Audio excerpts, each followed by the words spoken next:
Hola amigos parantos kumaha damangos. Kali ini kita akan ngerekap part kelima yang merupakan season kedua dari Hitori no Shita The Outcast. Season 2-nya ini rilis pada tahun 2017 dan punya 24 episode guys. Oke, tanpa banyak basa-basi lagi kita langsung mulai aja. Tapi sebelum mulai harap cek dulu kuota kalian. Kalau sekarat bisa numpang via tetangga. Bruh.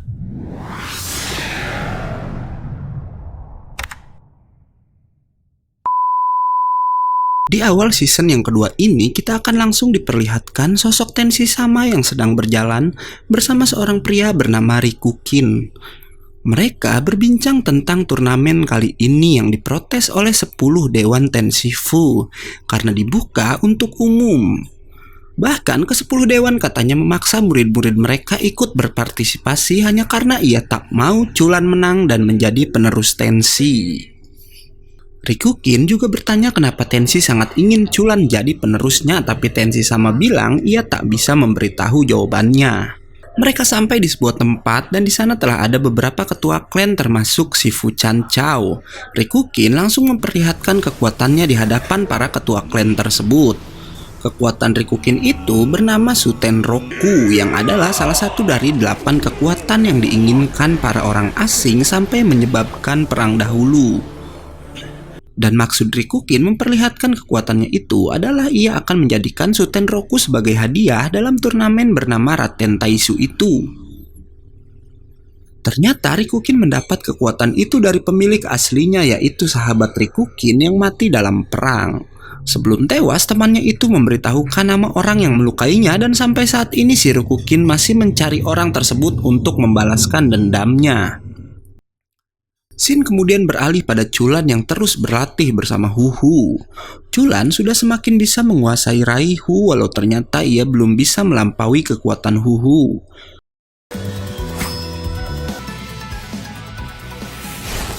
Culan lalu minta diajarkan salah satu teknik yang waktu itu Huhu transfer melalui kepalanya.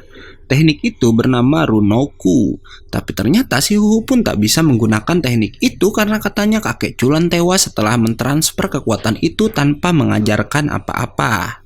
Sementara di pengiriman kilat, Josan dan Joyon menerima sebuah kasus pembunuhan yang terjadi pada seorang kepala klan dan beberapa muridnya. Ternyata itu semua perbuatan orang-orang Zensei. Mereka memperalat Koketsu yang sudah diberikan kekuatan oleh Chinchu untuk melakukan pembunuhan. Tak lama Koketsu datang dan ia membawa kabar tentang hadiah turnamen yang akan diberikan Rikukin. Ayah Ketsu marah karena ia menyentuh Natsuka. Anehnya ayah Ketsu bilang ia akan membunuh Natsuka setelah membunuh Ketsu. Natsuka bingung karena tak mungkin orang yang telah terkena mantranya bisa mengatakan itu.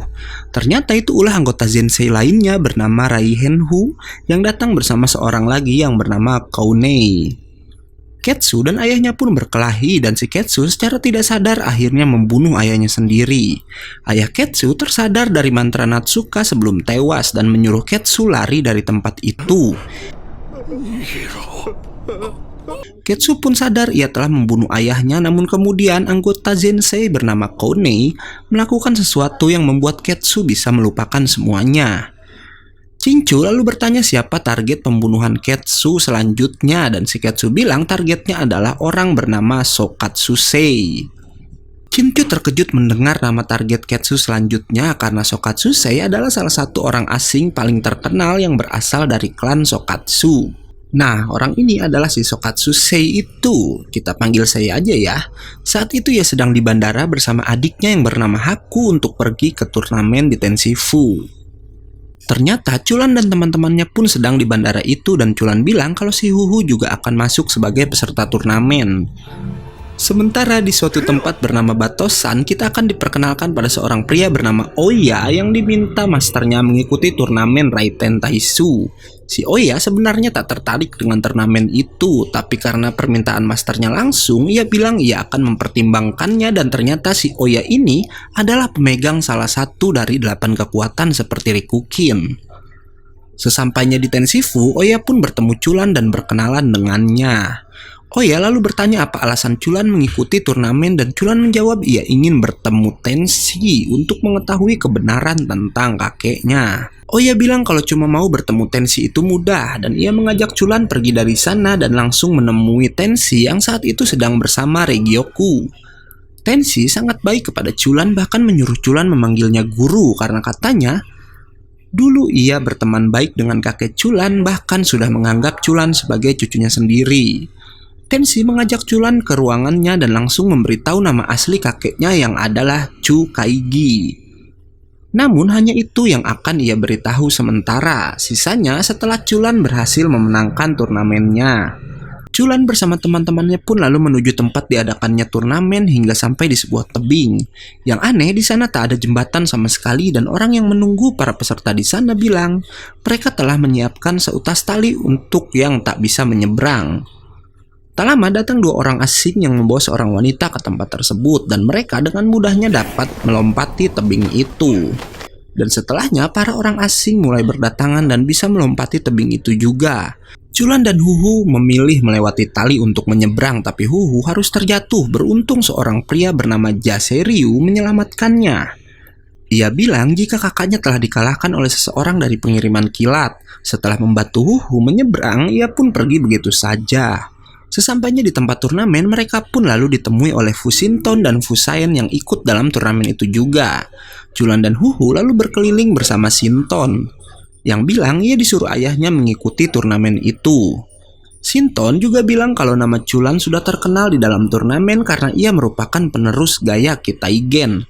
Dan lagi ia bisa menguasai Kinku dan Raihu padahal ia tak berasal dari Tenshifu.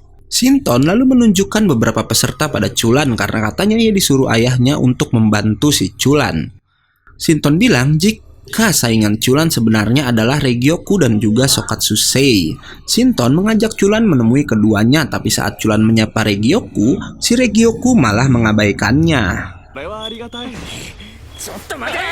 Babak penyisihan pun akan segera dimulai dan para peserta harus mengambil nomor urutan pertarungan mereka.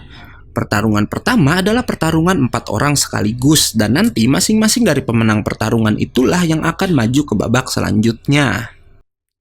Huhu mendapat giliran bertarung pertama melawan sebuah tim yang berisikan 3 orang yang tentu aja bekerja sama melawan Huhu. Culan bilang kalau Huhu tak diuntungkan karena harus melawan 3 orang sekaligus. Tadi duga ternyata ketiga orang itu mengenal Huhu karena si Huhu pernah memukuli mereka. Karena itu mereka pun menyerah dan Huhu mendapatkan kemenangan pertamanya tanpa harus bertarung. Regioku pun dapat mengalahkan 3 orang sekaligus di pertarungan kedua. Pertarungan ketiga adalah giliran Culan melawan 3 orang lainnya yang sepakat bekerja sama mengalahkan Culan. Si Culan dengan kepintarannya bermain kata-kata. Ia bilang jika ia yang penerus aliran Kitaigen tak pantas melawan mereka bertiga yang Culan sebut seperti serangga. Ia pun ingin mereka bertiga membuktikan jika mereka pantas untuk melawannya. Rencana Culan pun berhasil karena ketiga orang itu bertarung satu sama lain untuk membuktikan mereka layak bertarung melawan Culan. Setelah tersisa 1 orang, Culan menyuruhnya bermeditasi lebih dahulu karena katanya ia hanya mau melawan orang yang sedang ada dalam kondisi terbaiknya. Orang itu pun tertipu dan saat ia sedang bermeditasi, Culan memukulinya hingga akhirnya ia bisa keluar sebagai pemenang. Dan si Culan tak peduli walau semua penonton menyorakinya tak tahu malu. Setelahnya si Culan diminta Joyon untuk menonton pertarungan Sokatsusei yang katanya terkenal hebat. Josan dan Joyon bilang bukan cuma Sei dan Regioku saja petarung kuat yang ada di turnamen itu. Josan lalu menyebut 3 orang berbahaya lainnya termasuk si Koketsu guys. Pertarungan Sei pun dimulai lagi-lagi melawan 3 orang yang langsung menggunakan kekuatan mereka. Begitu juga si Sei mengaktifkan jurus andalannya yang bernama Komontoku. Sei hanya terlihat menghindar saja tanpa menyerang balik. Ketiga orang itu pun mengatur strategi. Si manusia kuning berencana mengalihkan perhatian Sei sementara yang lainnya menyerang dari jarak jauh. Ternyata Sei yang hanya menghindar saja bisa membuat senjata yang dilemparkan mengenai temannya sendiri. Sei menyuruh 2 orang lainnya menyerah, tapi seorang yang mempunyai kekuatan angin mengeluarkan kekuatannya dan berniat melawan. Entah bagaimana, saya bisa membuat orang berkekuatan angin itu terkena jurusnya sendiri dan ia pun tumbang. Satu orang yang tersisa pun menyerah dan akhirnya saya keluar sebagai pemenangnya. Setelah pertandingan, saya menemui Haku yang sedang menangis karena anak itu kalah dalam pertandingan. Padahal saya bilang kecuali Regioku, lawan lain tak mungkin mengalahkan Haku dengan mudah. Ternyata si Haku yang masih bocil melihat wajah lawannya yang seram dan membayangkan orang itu mirip seperti gorila. Dan karena pikirannya kosong, si Haku pun dapat dikalahkan dengan mudahnya. Saya bilang dia akan membalas orang yang mengalahkan adiknya itu, tapi si Haku bilang itu tak mungkin karena sewaktu dia tersadar, si gorila sudah babak belur dan ternyata yang mengalahkannya adalah si Oya Koko. Oya doang deng namanya. Saya bilang selama ini tak ada yang pernah mendengar tentang Oya, tapi karena ia berasal dari perguruan Batosan, saya bilang jika turnamennya menjadi semakin menarik. Saat berjalan seusai turnamen, hari pertama Chulan lalu melihat dua orang asing yang sedang meributkan tentang taruhan. Ternyata pria gendut bernama Zoryu ini telah membuat situs taruhan online para petarung turnamen yang juga berisi informasi dari tiap petarung. Chulan melihat jika namanya mempunyai penilaian yang jelek karena pertarungan pertamanya yang melakukan cara curang. Sei dan Regioku mempunyai angka tertinggi dan ternyata bukan hanya mereka berdua karena ada seorang lagi yang adalah Jaserian. Zoryu bilang jika si Jaserian adalah seorang ahli senjata. Kalau kalian ingat, ahli senjata adalah orang yang bisa membuat senjata terbang menggunakan ki-nya, seperti si Jonggu yang melawan Huhu kemarin. Dalam pertarungan, Serian bisa menggunakan senjata lebih banyak dari Jonggu. Bahkan ia bertarung sambil menelepon ibunya dan bilang ia akan membalaskan dendam kakaknya yang dikalahkan oleh seorang gadis. Tebakan gue, kakak si Seryu ini ya si Jonggu sendiri. Setelah itu Tenshi pun menyuruh 32 orang yang tersisa mengambil undian nama lawan mereka masing-masing. Karena kali ini adalah pertarungan 1 lawan 1. Chulan mendapatkan lawan bernama Zen Shidu. Shinton bilang Chulan sangat sial karena si Zen bisa mengalahkan lawannya tadi kurang dari 1 menit. Chulan lagi-lagi menyapa Regioku, tapi si Regioku nampaknya sangat tidak menyukai Chulan. Chulan lalu diajak ke penginapan oleh dua pria kemarin yang bernama Esin dan Jiun. Di penginapan, Chulan bertanya pada mereka kenapa Regioku terlihat sangat membencinya. Ternyata Regioku tak membenci Chulan, namun ia hanya iri dengan Raihu yang dikuasai oleh Chulan.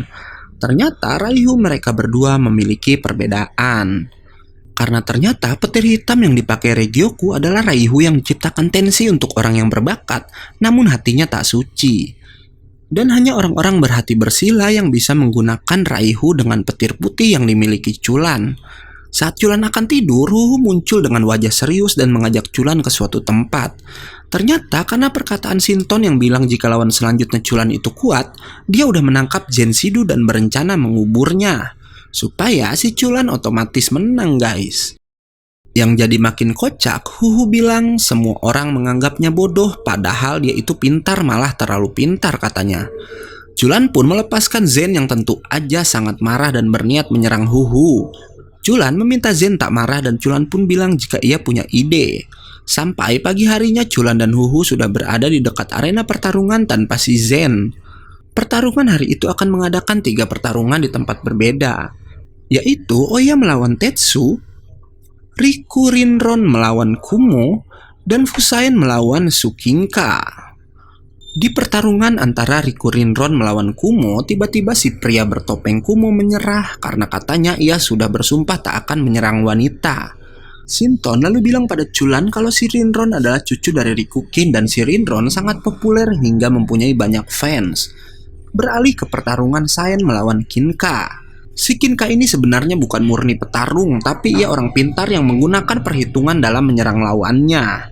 Ia lalu menyerang Sain dengan menggunakan perhitungannya itu. Si Sain yang mengetahui itu mundur membuat Kinka menghentikan langkahnya dan kembali menghitung. Ia bilang kesempatan menangnya melawan Sain hanyalah 37%, sedangkan kerusakan yang akan diterimanya adalah 100% dan karena itu ia pun menyerah tanpa melawan. Sedangkan di pertarungan ketiga, Oya tampak berhasil ditekan oleh Tetsu yang mempunyai tinju api. Tapi setelahnya si Oya bisa mengambil api di tangan Tetsu dengan jurusnya. Ternyata Oya yang berasal dari perguruan Batosan menggunakan Tai Chi sebagai jurus utamanya. Mereka pun beradu pukulan tangan kosong. 通飛混合と通常攻撃のコンビ。 Dan karena terdesak, si Tetsu menggunakan jurus lain yang bisa mengeraskan seluruh tubuhnya. Oya menyerang Tetsu dan dengan sombongnya si Tetsu menerima langsung pukulan Oya karena sangat yakin kekerasan tubuhnya tak dapat ditembus. Sei yang menonton pertarungan itu menyuruh Tetsu melihat ke arah belakangnya dan ternyata pagar tepat di belakang Tetsu berdiri sudah berlubang. Karena ternyata pukulan Oya memang sengaja ia arahkan ke pagar tersebut karena ia hanya bermain-main dengan Tetsu. 勝者大家。 Pertarungan selanjutnya adalah giliran Huhu yang melawan seorang pria bernama Oniken. Kumo yang menonton langsung pertandingan Huhu bilang pada Kinka kalau pertandingan akan mudah karena Huhu yang berasal dari pengiriman kilat pasti cuma ikut-ikutan dalam turnamen karena orang yang kuat di pengiriman kilat hanya Culan seorang. Oniken pun langsung menyerang Huhu menggunakan kekuatannya. Ternyata si Oniken mempunyai kekuatan yang bisa memberikan sugesti pada seseorang dan bisa memainkan perasaan lawannya. Ia memberi sugesti rasa takut dan kesedihan pada Huhu. Huhu yang hanya diam saja setelah terkena sugesti Oniken pun diserang lagi, tapi yang terjadi ya tentu aja nggak berpengaruh karena si Huhu ini nggak punya rasa takut sama kesedihan karena ia emang nggak punya perasaan. Karena itulah Huhu bisa menjatuhkan Oniken dengan mudah. Huhu memenangkan pertandingannya dan part 5 pun selesai. Oke amigos, karena videonya udah selesai, gue Ega undur diri dan gak yakin movie pamit.